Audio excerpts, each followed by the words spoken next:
What's shaking, people? Back with another reaction, back with some Bryan Adams.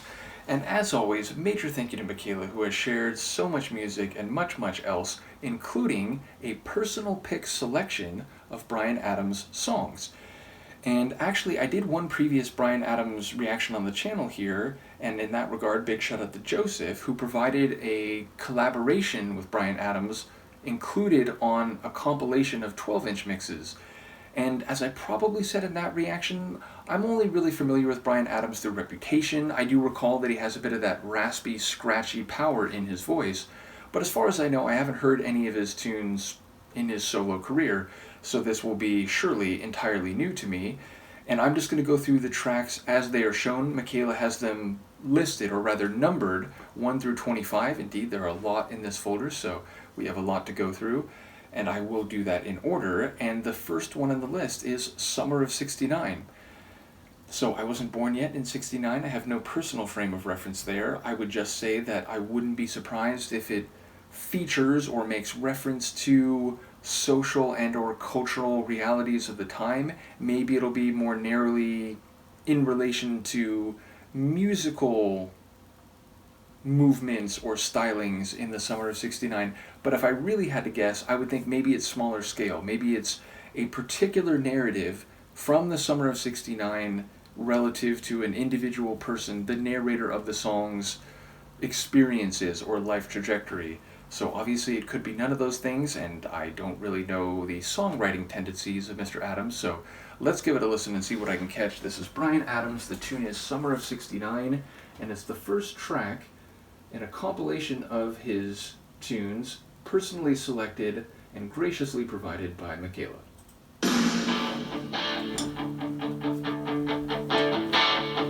I got my first real six string, bought it at the five and dime, played it till my fingers bled, was the summer of '69. Me and some guys from school had a band and we tried real hard. Jimmy quit, Jody got married, should've known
feel like the guitar could flourish and we could hear some more refrains from his vocals for another minute or two. Certainly another minute. I feel like that faded a bit prematurely. And again, like maybe this is a a regular or radio version of the tune and there's a longer version on an album somewhere. But even if not, I like everything I heard here. I just wish it went a little longer. That's my point. In any case, yeah, definitely those scratchy, raspy vocals, which have some fire in them, and a couple moments in particular, he really pushed it, and that's what I thought of in a more general, vaguely I kind of know that sense.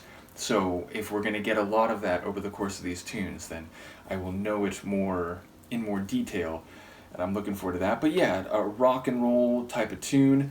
I do think I have a sense of the lyrics, and I enjoy it on multiple levels. Like one, it's nostalgic, but also kind of realist in that, back then we were young, he started a band, he got a guitar, was it a 6-string guitar, played it till his hands were bleeding because he was just, so into, like, I want to learn this, I want to become, an ace guitarist, I want to play in a great band, a band that's people are going to remember and want to hear.